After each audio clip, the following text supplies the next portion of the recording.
Welcome to my channel, After the Narcissist.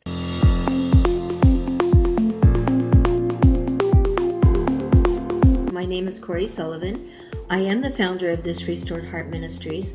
I know how you feel because I've been where you are. This is a channel to help you find healing, clarity, and learning how to rebuild your life after leaving a narcissistic relationship or marriage.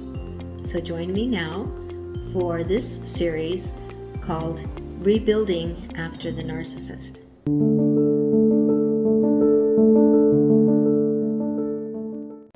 Welcome back to Rebuilding After the Narcissist. This is a great series, and I'm glad that you've joined me on this journey of healing, especially if you've come out of a narcissistic relationship or marriage.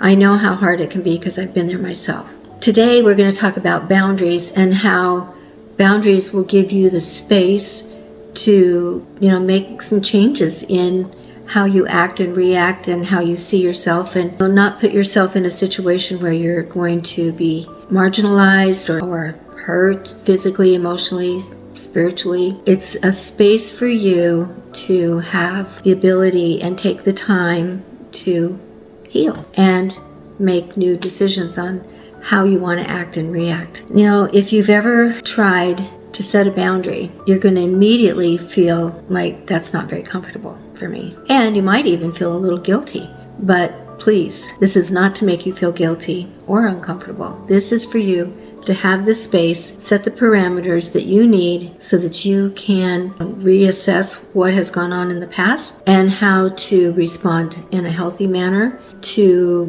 be honoring to yourself and to other people, and really and truly just to breathe, right? If you've ever said no and you felt like, I really didn't want to say no. Have you ever felt that way? Or your former spouse is saying, well, we need to do it this way. And you know in your heart that that's not the way that you feel comfortable in doing, or maybe you have knowledge in that situation and it wasn't really the best way to take care of it, but you settled for it because you just wanted to keep the peace, right? So you spend like I said, you spend time questioning yourself and all of the things, and really you were probably right in the first place. So setting new boundaries is going to probably feel a little harder than some of the other things that we've been talking about, because for you, you're going to question yourself because of what's been going on. For other people, they're going to go like, really? They're not going to just go along with me? They're not going to just, I'm going to say this and they're going to jump that high? No, setting healthy boundaries keeps that from happening. So there's a reason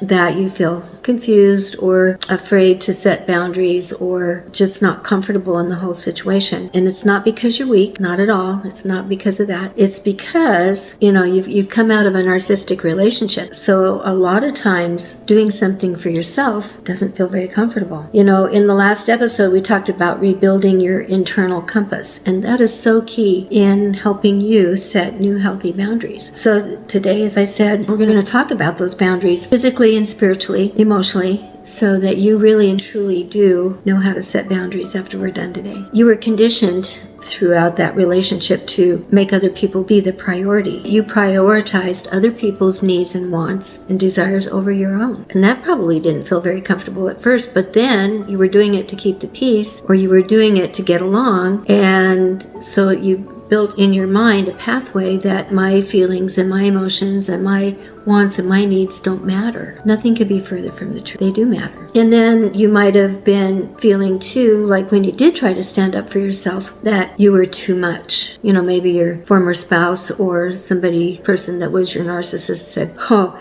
you're way too much. I can't handle you. And all of a sudden you're going like, oh, did I say something wrong? Did I do something wrong? No, you were not too much. You learned to avoid conflict. That's what you were doing. You were avoiding conflict. Because conflict is not a safe place in a lot of situations. It wasn't for me. So here's the thing for me that I want to pass on to you. Even saying something simple felt uncomfortable. A simple, I'm not really comfortable with that, or no, or can I think about it? Because when you say those things, you feel in your spirit that it's not right, and you do have maybe other answers or another way of doing something. But because you didn't want to start major conflict, you wanted to keep the peace, and there you are. And then your boundaries basically go away. There, you have none.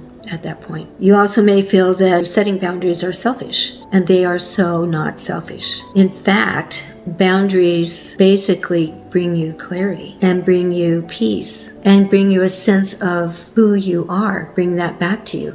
A lot of times, when we don't set up our boundaries, we lose who we are. So setting the boundaries will help you find who you are. You may have to move some of those boundaries once. You might set some really rigid ones, and then after things kind of calm down, you might be a little lax on those and set different boundaries, and that's 100% okay. Boundaries are not about control. Boundaries are about a safe space. Let's examine what a boundary really and truly is. To understand a personal boundary, what that really is to consider these key points. Personal boundaries are limits that we set to protect our emotions and our physical well-being, right? You don't want to be in a situation where somebody's going to hit the wall behind your head on your honeymoon to scare you. No, you don't want that. You have to set the limit that, hey, that behavior is not okay. Yeah, they define what behaviors are acceptable, unacceptable to others. So people learn how to treat you. If people are not treating you the way you want them to, you might want to examine what you're allowing them and how you're allowing them to treat you, because you are the one to set that guideline. They're guidelines. Boundaries are guidelines on how people can and cannot treat you, what is acceptable to you and what is not acceptable to you. And it is okay to have boundaries. It is healthy to have boundaries. Healthy boundaries promote self-respect, and they also create mutual respect in a relationship. So many of us coming out of an unhealthy relationship, we are just dying and craving a healthy relationship, but we don't know how to do that because this other is familiar. So we have to learn how to set those boundaries so that we can move into healthy relationships. When we are moving into the ability to have a healthy relationship, we will attract more healthy relationships to us. Setting healthy boundaries help prevent feelings of resentment and burning yourself out, and it also helps you manage expectations, and it helps others manage expectations of you as well. Establishing boundaries requires clear communication and assertiveness. And assertiveness, not in a mean way or in a combative way, but in a way that is just, hey, I need some time to think about this. I don't think I have all the facts. I just kind of want to think about this and consider some things. A boundary is not something that you say once, because you're going to have to say it over and over again, especially to people who are not used to you having boundaries. It's something that you consistently do, and it honors you, and it honors other people as well. So here's some examples. You could say, I'm not available for this conversation right now. I've got too many other things going on. You've got kids running around. You've got to get them to events or practice or school or whatever, and you're trying to figure out what you're going to do for work that day and get your itinerary lined out in your mind. It's not a great time for a conversation because you've got way too much going on. And then you might need time to think about some of the things. Maybe this is a big issue that you need to make some decisions on, and it's just not a good time to talk about that. And maybe you don't have all the facts, as I said a little bit ago. And then you can also, it's just okay to say, you know what, right now that doesn't work for me. And that's all you need to say. You don't need to explain. You don't need to go into a long dissertation on why it doesn't work for you. It just doesn't work for you. Maybe it doesn't feel right in your spirit. Maybe you can already see down the road how that's going to create some other conflict or create some other issues. You can and are able and capable of making those decisions and saying those things and being perfectly okay to do it. Here's the way to start. I talked before about my Thrive system on rebuilding your life after divorcing a narcissist. And the T in Thrive stands for tune in. You have to tune in. You've had to probably tune out a lot when you were in your relationship or marriage, because what you wanted to do or what felt good to you wasn't what was going to basically go down, because you were not in charge. The narcissist was in charge. So now you need to tune in. What's feeling good? What's feeling bad? What's feeling off? What's feeling right? Tune into those feelings, emotions. Second is H, hold. Practice the pause. Hold up here. I don't need to make a decision right now. I can figure this, I need some time to think about some things. There are other people to consider or other situations to consider. I need to hold right now. Practice the pause. R is reframe. You might need to just completely reframe the whole situation, because you have needs and you're allowed to have those needs. So you're not being harsh, You're not setting a boundary that's being harsh.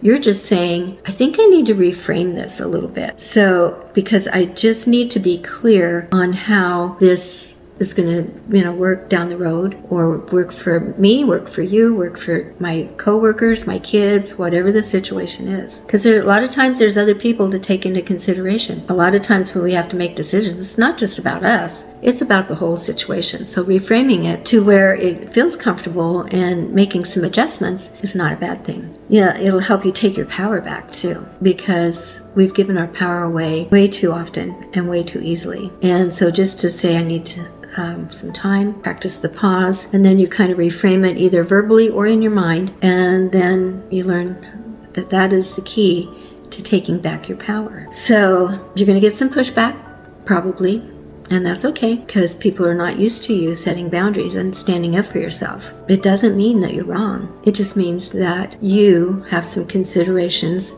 that you need to take into consideration, and they need to take into consideration as well. So here's a power line for you to use and keep in your mind. Someone else's discomfort does not mean that your boundary is wrong. Let that sink in for a minute. Because they're uncomfortable or there's some discomfort on their end does not mean that your boundary is wrong. It means that you've given it some consideration, and this is what's going to work for you. That's what that means. Even Jesus had boundaries. In Mark 1:35, we learn that Jesus withdrew a solitary place to pray after meeting with people, and having the big throngs of people that he was preaching and teaching. So that emphasizes the importance of needing personal time with Father God to be able to pull away, Lord, is this what I should be doing? I don't feel in my spirit that how somebody's presenting this to me is exactly how it works for me, or it's not comfortable for me. And let him help you. Let him guide you on what boundaries to set and how to set them. Luke 5, verse 15 and 16 say, despite the crowds, Jesus often retreated to the wilderness to pray, showing that he needed solitude. We do need solitude. Too much chaos going on all the time.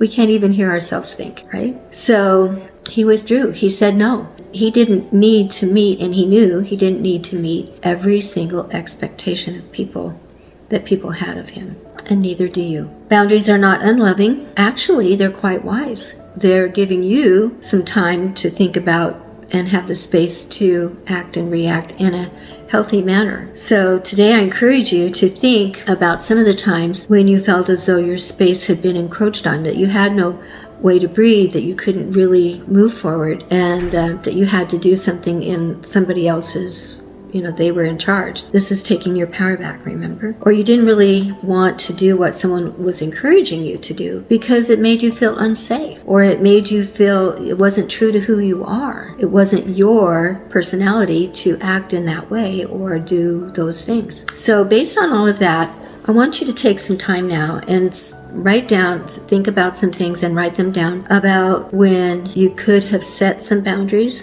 and then some boundaries that, if you would have set those, would have been healthier for you. And maybe the situation would not have been such a precarious situation, or it felt unsafe, or just felt not right. And then I want you to write those things down, and then I want you to establish a thought pattern in your mind to respond, so that you make new pathways in your mind of responding. There's all kind of scientific tests on that. I'm not going to go into that because I'm not a scientist, but it works because you have to retrain your brain to act and react in an honoring way to you, and setting healthy boundaries is the way to do that. Think of it as a fence in your backyard. You don't want your neighbors and the neighbors' dogs and everybody running back and forth in your backyard. This is your space.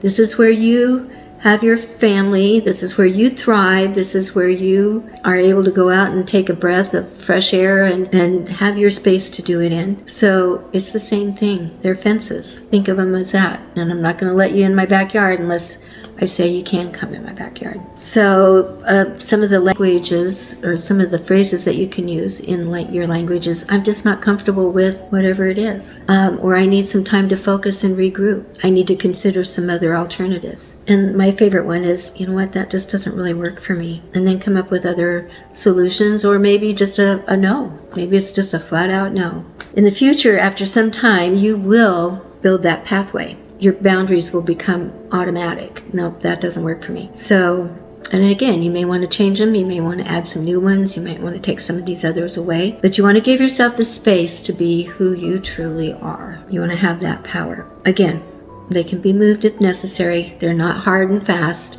They're guidelines. They're guidelines on how you want to act and react when you are in relationship or at work or whatever it is. And I want you to keep your list in your journal so you can refer to it and make changes as you'd like. And you've got it there in front of you. I want you to review at least every 3 days, or at least 2 or 3 times a week, so that your brain is cognizant of making those changes. So you'll find yourself feeling much safer and peaceful when you speak and you honor your boundaries. And people will act and react in a healthier way with you. And if they don't, that's on them. It's not your responsibility. So in the next episode, we're going to talk about something that naturally flows after you've set healthy boundaries, and that is confidence. I look forward to seeing you in the next episode. And just keep in mind, always our mantra for this is clarity is the beginning of freedom, and freedom is where rebuilding begins. I'll see you in the next conversation. Bye for now.